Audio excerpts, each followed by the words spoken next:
স্বাগত বন্ধুরা, মিনুর গপ্পসপ্পর আসরে আজ শোনাব বনফুলের লেখা দুধের দাম গল্পটি। ট্রেন আসিয়াছিল। কয়েকটি সুবেশা সুতন্বী সুরূপা যুবতী স্টেশনে আসিয়াছিলেন। তাহাদেরই আশেপাশে জন কয়েক বাঙালি ছোকরাও কেহ অন্যমনস্কভাবে, কেহ বা জ্ঞাতসারে ঘোরাফেরা করিতেছিল। ভিড়ের মধ্যে এক বৃদ্ধা যে একজনের হোল্ডারের স্ট্র্যাপে পা আটকাইয়া পড়িয়া গেলেন, তাহা কেউ লক্ষ্য করিল না, করিবার কথাও নয়। বিদেশাগত সিভালরি জিনিসটা যুবতীদের কেন্দ্র করিয়াই বিকশিত হয়। সকলে অবশ্য যুবতীদিগকে লইয়া প্রকাশ্যে বা অপ্রকাশ্যে ব্যস্ত ছিল না। যাহার হোল্ডারের স্ট্র্যাপে পা আটকাইয়া বুড়ি পড়িয়া গেলেন, তিনি শিক্ষিত ভদ্রলোক, কাছেই ছিলেন। তিনি বুড়িকে সধমক উপদেশ দিলেন একটা, পথ দেখে চলতে পারো না? আর একটু হলে আমার স্ট্র্যাপটা ছিঁড়ে যেত যে। বুড়ির ডান পাটা বেশ মচকাইয়া গিয়াছিল, তবু তিনি খোঁড়াইয়া খোঁড়াইয়া প্ল্যাটফর্মময় ছুটাছুটি করিতে লাগিলেন। তাহাকে একটা স্থান সংগ্রহ করিতেই হইবে। অসম্ভব, ট্রেন বেশিক্ষণ থামিবেও না। হুড়মুড় করিয়া শেষে তিনি একটা সেকেলে ইন্টার ক্লাসে উঠিয়া পড়িলেন। যথারীতি সকলেই হা হা করিয়া উঠিল। বর্তমানে অবশ্য ইন্টার ক্লাসের নাম বদলাইয়া সেকেন্ড ক্লাস হইয়াছে। একজন বাঙালি ভদ্রলোক ইচ্ছা করিলে একটু সরিয়া বসিয়া জায়গা করিয়া দিতে পারিতেন।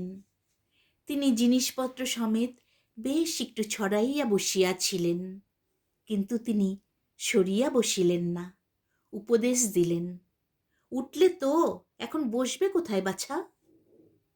আমি নিচে তোমাদের পায়ের কাছে বসবো বাবা, 2 স্টেশন মাত্র, তারপরই নেমে যাব। বেশিক্ষণ অসুবিধা করব না তোমাদের। বুড়ি তাহার পায়ের কাছেই তাহার জুতা জোড়া সরাইয়া দিয়া বসিয়া পড়িলেন। অসুবিধা তেমন কিছু হইল না, কারণ বৃদ্ধা ছোটোখাটো আয়তনের মানুষ, গুটিসুটি হইয়া বসিয়াছিলেন। একটু পরেই কিন্তু তিনি অস্বস্তি বোধ করিতে লাগিলেন। যে পায়ে স্ট্র্যাপটা আটকাইয়া গিয়াছিল, সেই পাটা বেশ ব্যথা করিতে লাগিল। চাহিয়া দেখিলেন পা ফুলিয়া উঠিয়াছে। তাহার ভাবনা হইল, নামিবেন কি করিয়া? আর 2 স্টেশন পরেই শুধু নামিতে হইবে না, আর একটা ট্রেনে উঠিতেও হইবে। অথচ পা নাড়িতে পারিতেছেন না, দাঁড়ানোই যাইবে না যে। ট্রেনের কামরায় অনেক বাঙালি রহিয়াছেন, অনেকে তাহার পুত্রের বয়সী, অনেকে পৌত্রের, কিন্তু ইহারা যে তাহাকে সাহায্য করিবেন, পূর্ব অভিজ্ঞতা হইতে তাহা তিনি আশা করিতে পারিলেন না। তবু হয়তো ইহাদেরই সাহায্য ভিক্ষা করিতে হইবে। উপায় কি?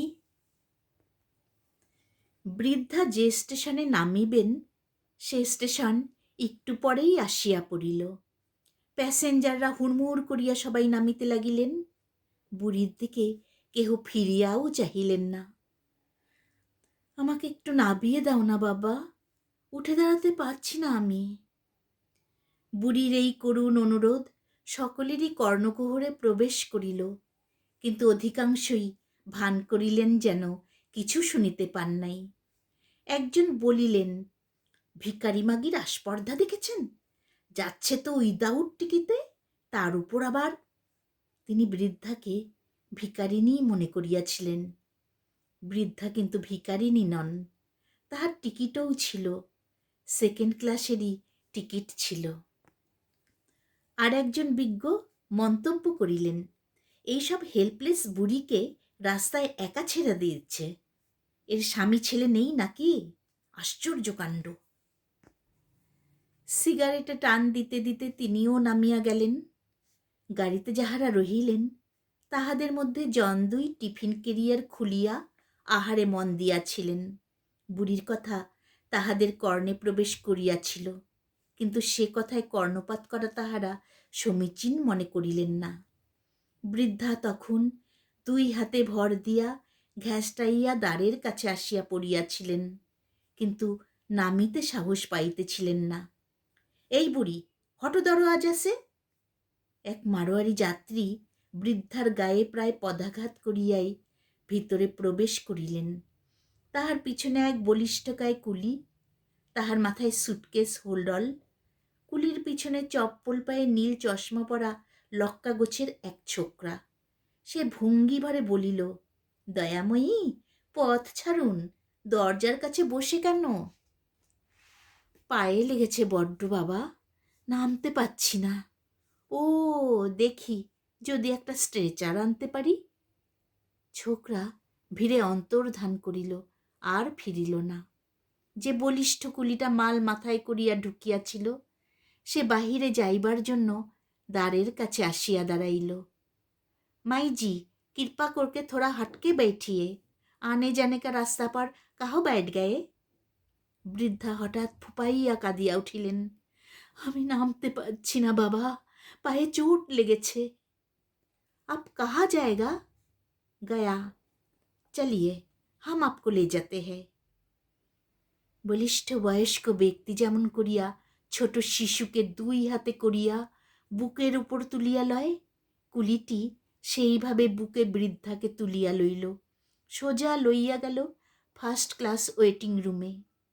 आप यहाँ पर बैठिए माई जी, गया पैसेंजर थोड़ा देरी है, हम ठीक टाइम पर आके आपको ट्रेन में चढ़ा देंगे।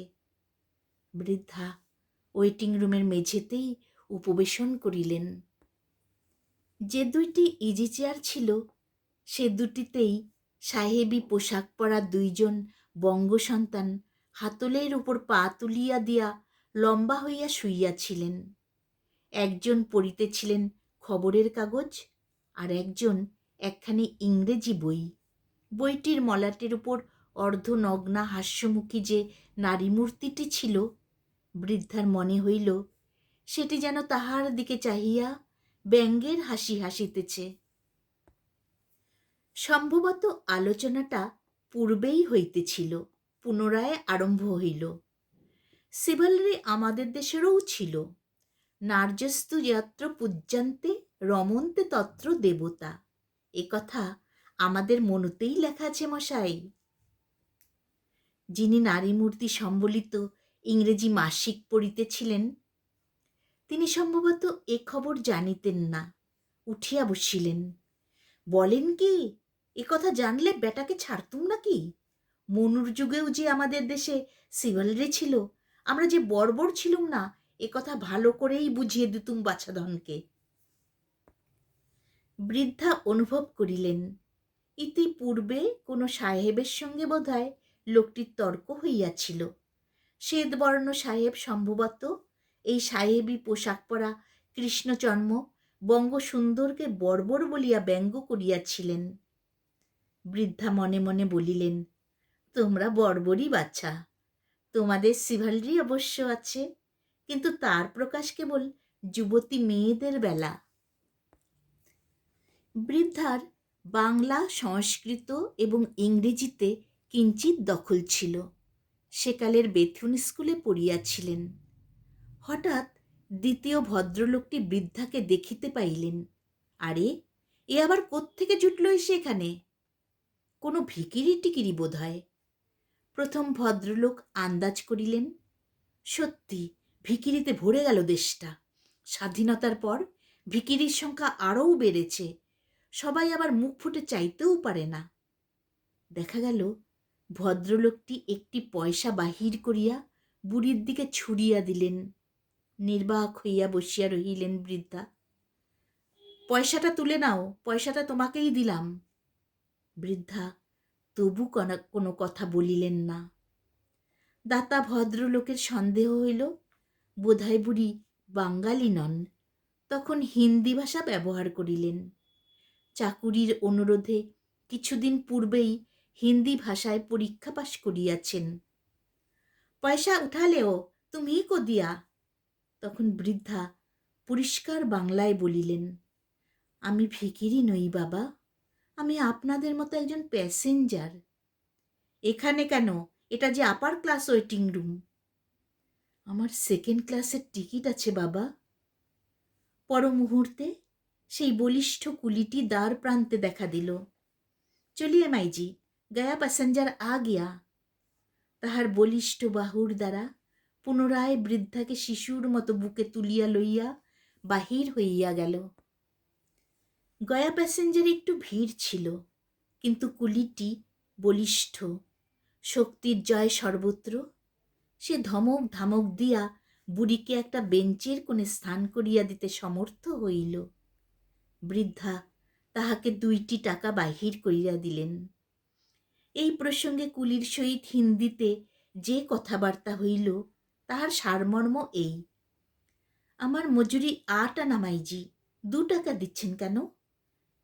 তুমি আমার জন্যে এত করলে বাবা, তাই বেশি দিলুম। না মাইজি, আমাকে মাপ করবেন, আমি ধর্মও বিক্রি করি না।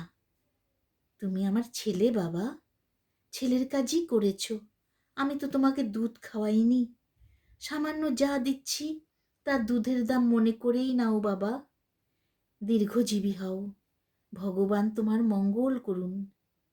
বৃদ্ধার গলার স্বর কাঁপিয়া গেল, চোখের কোণে জল টলমল করিতে লাগিল।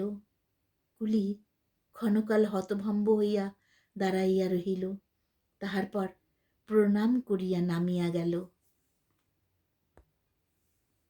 ব্যাস, গল্পটি এটুকুই।